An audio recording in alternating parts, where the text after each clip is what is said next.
Bismillahirrahmanirrahim. Assalamualaikum warahmatullahi wabarakatuh. Alhamdulillahirabbil alamin. Hamdan katsiran thayyiban mubarakan fi kama yuhibbu rabbuna wa yarda. Allahumma shalli ala Muhammad wa ala alihi wa sahbihi ajmain. Amma ba'd. Bapak-bapak, ibu-ibu, saudara-saudara jamaah Masjid Al-Ikhlas yang insyaallah dirahmati Allah Subhanahu wa taala. Puja dan puji syukur marilah kita senantiasa panjatkan kehadirat Allah Subhanahu wa taala, yang mana pada malam hari ini kita masih diberi karunia yang begitu banyak, terutama karunia berupa nikmat iman, nikmat Islam, nikmat sehat wal afiat, nikmat rasa aman, sehingga kita berhimpun di tempat yang mulia ini bersama orang-orang yang mulia ini dalam rangka melaksanakan ketaatan-ketaatan kepada Allah Subhanahu wa taala dengan penuh sukacita dan penuh kekhusyukan. Salawat dan salam marilah kita senantiasa haturkan kepada khutbah hasanah kita, suri teladan kita, baginda besar Muhammad sallallahu alaihi wasallam, para keluarganya yang mulia, para sahabatnya yang setia, dan juga para pengikut-pengikutnya yang senantiasa istiqomah menjalankan sunnah-sunnahnya sampai yaumil akhir nanti. Mudah-mudahan kita semuanya diikutkan di dalamnya. Amin ya rabbal alamin. Jamaah yang insyaallah dirahmati Allah Subhanahu wa taala, sebagaimana biasa sebelum kita lanjutkan rangkaian ibadah pada malam hari ini, izinkan kami menyampaikan beberapa maklumat. Yang pertama, yang bertindak untuk memberikan nasihat dinul Islam Maido Hasanah pada malam hari ini insyaallah akan disampaikan guru kita Al-Mukarram Bapak Kiai Haji Ahmad Habibi Rosyid Hafidhullah Ta'ala. Alhamdulillah beliau sudah berada di tengah-tengah kita dengan tema memetik nikmatnya ibadah. Selanjutnya, untuk salat tarawih pada malam hari ini insya Allah akan dipimpin oleh Bapak Ustadz Abdul Basit. Selanjutnya, untuk kajian Ahad subuh besok insya Allah akan diisi oleh guru kita Bapak Ustadz Rizal Siregar LCMA dengan tema akankah Islam meninggalkan kita, kurang lebih seperti itu kalau nggak salah. Jadi besok insya Allah gurunya Bapak Ustadz Rizal Siregar LCMA. Selanjutnya kami sampaikan laporan keuangan saldo Jumat kemarin tanggal 29 Maret sebesar 13.435.500 rupiah. Pemasukan 1.045.500 rupiah, pengeluaran 700.000 rupiah, saldo sampai dengan malam hari ini sebesar 13.799.000 rupiah. Kami ulangi lagi, saldo sampai dengan saat ini sebesar 13.799.000 rupiah. Pada para jamaah yang telah menginfakkan sebagian hartanya untuk fisabilillah, kami sampaikan jazakumullahu khairan katsir. Mudah-mudahan infak kita semuanya diterima oleh Allah Subhanahu wa taala dan dilipatkan dengan pahalanya. Amin ya rabbal alamin. Jamaah yang insyaallah dimuliakan Allah Subhanahu wa taala. Selanjutnya kami menginformasikan juga bahwasanya pada malam hari ini sudah memasuki malam yang ke-10 terakhir, 10 terakhir bulan suci Ramadan 1445 Hijriah. Untuk itu kami DKM Al-Ikhlas mengajak diri pribadi dan kita semuanya, mari dengan potensi diri masing-masing kita maksimalkan ibadah kita kepada Allah Subhanahu wa taala, kita maksimalkan ketaatan kita kepada Allah Subhanahu wa taala. Dalam hal ini DKM Al-Ikhlas insyaallah akan memfasilitasi jamaah sekalian untuk bisa beriktikaf di Masjid Al-Ikhlas ini. Jadi insya Allah mulai nanti malam Masjid Al-Ikhlas akan membuka full kegiatan selama 10 hari terakhir, yaitu kita akan tambahan ekstra ibadah, yaitu insya Allah mulai nanti malam ada qiyamul lail yang insya Allah akan dipimpin oleh ustadz-ustadz yang hafiz Quran. Insya Allah dimulai jam 3 malam, dan juga akan disediakan makan sahur. Jadi selama 10 hari terakhir full TKM Al-Ikhlas menyediakan selain berbuka puasa juga makan sahur. Jadi silakan jamaah sekalian, mulai nanti malam kita berazam, mudah-mudahan kita bisa memaksimalkan ibadah. Dan juga insya Allah setelah sahur, insya Allah sholat subuh, insya Allah bisa kita tutup dengan kajian Islam yang akan disampaikan oleh guru kita yang tadi disampaikan di atas. Selanjutnya kami dari TKM juga mungkin menghimbau kepada Agnia, kepada Dermawan, kepada Muzaki yang mungkin ada kelapangan rezeki, mungkin bisa berbagi dengan membantu pelaksanaan operasional selama 10 hari terakhir ini. Jadi kami masih membuka insya Allah untuk lancarnya acara tersebut. Kami membuka kepada para dermawan, muzaki, para donatur untuk bisa bersama-sama mari kita saling menguatkan, saling berkontribusi sehingga semua apa yang menjadi agenda kita berjalan dengan lancar. Mungkin itu yang dapat kami sampaikan, kurang lebihnya kami mohon maaf. Wabillahi taufiq wal hidayah. Assalamualaikum warahmatullahi wabarakatuh. Assalamualaikum warahmatullahi wabarakatuh. Alhamdulillahilladzi ja'ala ibadatana ibadatan mubarakatan fi kulli hayatina wa ja'alaha sababan li husnil khatimati fi akhir umrina. Wassalatu wassalamu ala Taha Muhammadin sayyidina wa ala alihi wa sahbihi humul fudla'i wal quram. Maka yaqulu Allah Ta'ala fi muhkami tanzilih wa huwa a'lamu bi muradih. Bismillahirrahmanirrahim. Wa ma khalaqtul jinna wal insa illa liya'budun. Wa qala ta'ala aidan fi hadis qudsi, ya ibna adam khalaqtuka lil ibadah fala tal'ab wa dhamintu laka rizqaka fala tab'ab. Sadaqallahul azim wa balagha rasuluhu an-nabiyyul habibul karim wa nahnu ala dhalika minasy syahidin wasyakirin walhamdulillahi rabbil alamin. Hadratul muhtaramin, para alim ulama, para asatizah, para orang tua, para guru, tokoh masyarakat, wabil khusus segenap pengurus Masjid Jami Al-Ikhlas yang semoga semua dirahmati Allah Subhanahu wa Ta'ala, para jamaah, bapak-bapak, ibu-ibu hadirin hadirat yang semoga kita semua dirahmati Allah. Syukur alhamdulillah hingga malam hari ini Allah masih memberikan kepada kita nikmat Islam, nikmat iman, hidayah, taufik, sehat, afiat, dan juga kesempatan untuk hadir kembali di masjid yang kita cintai ini untuk melaksanakan sholat isya yang insya Allah nanti akan kita lanjutkan dengan sholat tarawih dan sholat witir.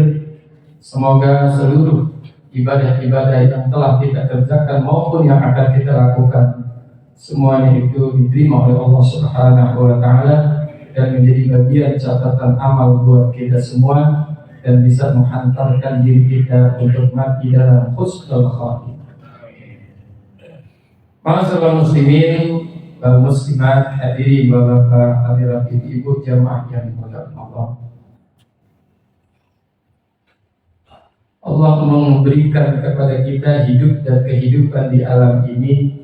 Salah satu misinya adalah sebagai makhluk ibadah.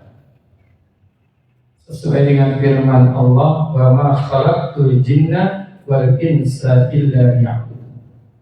Tidak aku ciptakan jin dan manusia kecuali tugasnya adalah mengabdikan dirinya kepada diriku. Di dalam hadis qudsi Allah berfirman, khalaqtuka lil ibadah fala tal'ab. Aku ciptakan engkau untuk ibadah, maka janganlah bermain-main.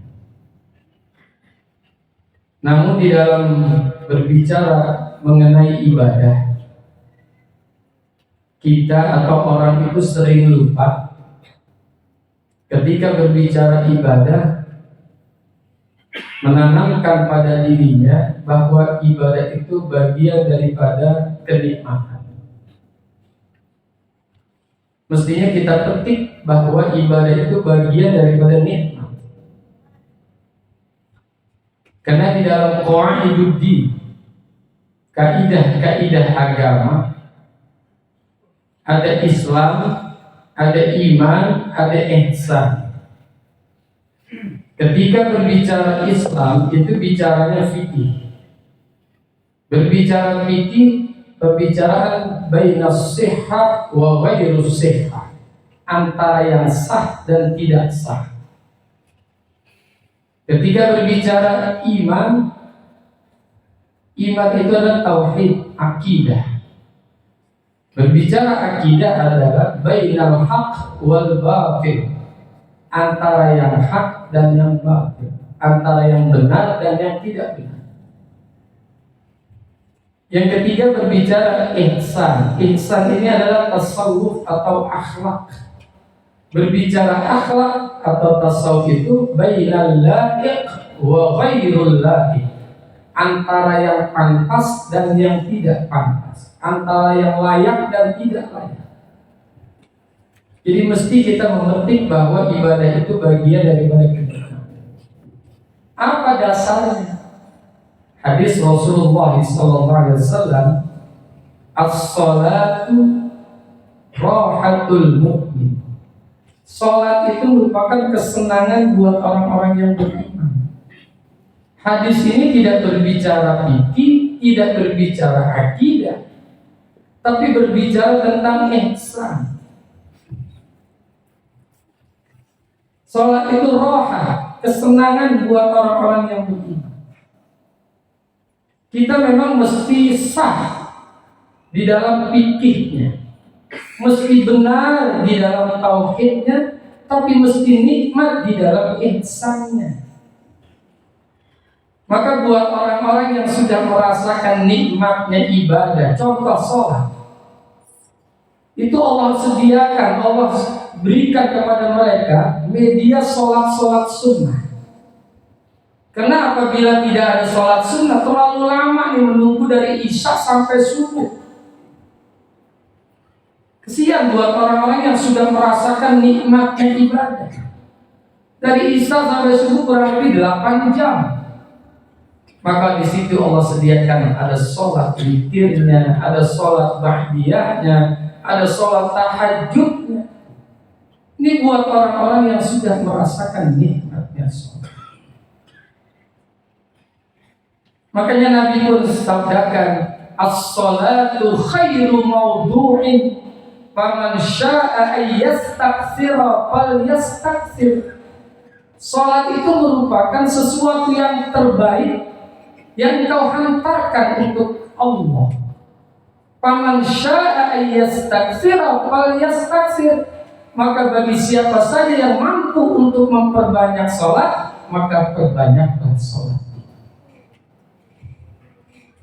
Jadi perlu juga kita menanamkan pada diri kita kenikmatan di dalam melakukan ibadah. Termasuk puasa, bagi orang-orang yang sudah merasakan nikmatnya puasa, luar biasa. Rasulullah pun sabdakan, lis-shaimi farhatani, farhatun 'indal iftar wa farhatun 'inda rabbih, inda liqa'i rabbih. Bagi orang yang berpuasa itu punya dua kegembiraan. Farhatun 'indal iftar wa farhatun 'inda liqa'i rabbi. Kegembiraan yang pertama adalah di saat berbuka puasa. Bukan berbuka puasanya sebetulnya, ketika dia mendengar suara lantunan azan masuk maghrib, dia senang. Wa inda liqa'i rabbi, dan ketika akan bertemu Tuhan. Apa makna bertemu Tuhan? Bukan sekedar mati, tapi ingin melakukan sholat maghribnya. Maka orang-orang yang sudah gembira, senang dengan Ramadan, yang sudah merasakan nikmatnya puasa, berbukanya nggak terlalu lama, minum air putih, cukup dengan 3 butir korma, dia sholat. Kalau kita kan kagak, belum nyampe leher, belum berhenti tuh. Betul ya? Ini orang yang sudah merasakan nikmat ibadah. Bagaimana caranya untuk merasakan nikmatnya ibadah? Al-Imam Al-Ghazali dari salah satu karya beliau, yaitu kitab Ayyuhal Walad. Salah satu karya daripada Al-Imam Al-Ghazali adalah Ayyuhal Walad. Dan beliau ini ketika menulis kitab Ayyuhal Walad ini ada dilalahnya, ada asbabnya. Sebabnya apa? Karena salah satu muridnya bertanya kepada Imam Al-Ghazali tentang makna ubudiyah, penghambaan diri yang sejati. Di dalam kitab itu beliau menjawab, "Iza sa'altani 'anil ubudiyyati fa innaha salasatu umur." Apabila engkau bertanya kepadaku, kata Imam Ghazali, tentang makna ubudiyah, penghambaan diri kepada Allah dengan sesungguhnya, fa innaha salasatu umurin, maka hal itu harus memiliki 3 perkara. Saya sampaikan cuma 1 aja, karena kalau sampai 3 nih khawatir terlalu lama. Apa yang pertama? Muhafazatu amrish syar'i, harus mampu memberikan pemeliharaan di dalam melakukan ibadah, harus mampu memelihara perkara ibadah. Karena orang yang sekedar mengerjakan ibadah dengan orang yang memelihara ibadah itu beda. Ulama memberikan contoh, orang yang menanam pohon dengan orang yang memelihara pohon itu beda. Kalau orang yang menanam pohon, sekedar dia gali itu tanah, dia masukin ke pohon, ceblokin, selesai. Tapi bagi orang yang memelihara pohon, ini menurut anak-anak mahasiswa IPB ini, itu dicari tanahnya dulu, tanah yang redup, yang supaya nanti akarnya itu bisa menjalar. Dia gali itu tanah, tidak langsung dimasukin ke pohon, tapi dibiarkan dulu 2 atau 3 hari agar zat-zat asam tanah itu keluar. Dibuka plastiknya pelan-pelan agar akarnya itu jangan bergerak. Dimasukin pohon, diuruk, disiram, setiap hari dilihat perkembangan pohon itu. Itulah orang yang memelihara pohon. Begitu juga orang yang memelihara ibadah. Contohnya sholat. Sholat itu bukan sekedar mengerjakan sholat, tapi harus mampu memelihara sholat. Makanya di dalam doa kamilin, wa 'alas sholati hafizin. Dalam surah Al-Ma'arij ayat yang ke-34 kalau saya nggak hilaf, itu dengan menggunakan kata mufrad. Wallazina hum 'ala sholatihim yuhafizun. Orang-orang yang dengan sholatnya itu dia mampu memeliharaku. Dalam surah Al-Mu'minun ayat yang ke-9 menggunakan bentuk jamak. Wallazina hum 'ala sholawatihim yuhafizun. Jadi memelihara sholat. Dari sebelum dia melakukan sholat, di saat melakukan sholat, dan setelah melakukan sholat, dipelihara itu. Sebelum melakukan sholat, bagaimana cara memeliharanya? Dia tunggu tuh saat-saat datangnya sholat, azannya dia tunggu. Sebelum datang azan subuh, ketika tahrim as-salatu wassalamu alaihi, udah bersiap diri akan melakukan sholat. Dia tunggu tuh saat-saat sholat, azannya dia tunggu. Kan jarang orang nungguin azan, paling azan maghrib itu juga bulan Ramadan, betul. Dan itu pun bukan buat sholat, buat apa? dia jaga tuh. Bahkan di saat melakukan sholat dia pelihara betul-betul. Dari mulai rukun-rukun sholat, syarat-syaratnya, dan hal-hal yang membatalkan sholatnya dia jaga. Dan termasuk juga setelah sholatnya dipelihara juga. Artinya apa? Akhlak-akhlak sholat itu dibawa keluar sholat. Ulama mengatakan ij'al dakhilas sholat kharijaha. Jadikanlah apa-apa yang ada di dalam sholat dibawa keluar sholat. Akhlak-akhlak sholat itu dibawa keluar sholat. Satu contoh, takbir aja tuh kalau dibawa keluar sholat dan luar biasa. Seringnya kita kan terbalik. Ij'al kharijas sholat dakhilaha. Jadikanlah hal-hal yang di luar sholat dibawa ke dalam sholat. Kunci lupa ingatnya di rakaat kedua. Dompet lupa ingatnya di rakaat ketiga. Itu terbalik, yang di luar sholat dibawa ke dalam sholat. Mestinya yang di dalam sholat dibawa ke luar sholat. Takbirnya aja tuh, Allahu Akbar. Karena kalau sudah mengucapkan Allahu Akbar, kullu ma siwallahu asghar, selain Allah itu kecil. Maka jangan heran kalau ada orang yang selesai sholat masih sombong, masih angkuh karena takbirnya itu Allahu Akbar cuma di sholat saja, tidak dibawa keluar sholat. Setelah sholat masih sombong, yang kaya sombong, yang punya jabatan sombong, yang cakep sombong, yang jelek bangetan, jelek sombong. Itu akhlak-akhlak sholat. Ibu-ibu tuh tutup aurat. Itu menutup aurat bukan hanya di saat sholat, tapi dibawa keluar sholat. Jadi menutup aurat itu bukan hanya di saat sholat, tapi dibawa keluar sholat. Jangan sampai sholat dan tutup aurat dari ujung rambut atau ujung kaki, tapi selesai sholat terbuka semua. Itu akhlak sholat tidak dibangun. Tuh akhlak sholat kita bawa. Termasuk juga puasa. Sebelum puasa, di saat puasa, dan setelah puasa itu dipelihara. Sebelum puasanya dia jaga itu saat-saat akan datangnya bulan Ramadan. Muncul kegembiraan dengan akan datangnya bulan Ramadan. Karena mereka tahu bulan Ramadan penuh dengan keberkahan, pahala berlipat ganda, pokoknya banyak sekali kenikmatan bulan Ramadan. Maka dia gembira, disambut marhaban ya syahrul Ramadan. Dan di saat dia melakukan puasa, dia pelihara dari hal-hal yang membatalkan pahala puasa. Bukan puasa ini, hal-hal yang membatalkan pahala puasa. Rasulullah kan sabdakan, kam min shaimin laisa lahu min siyamihi illa ju'i wal 'atas.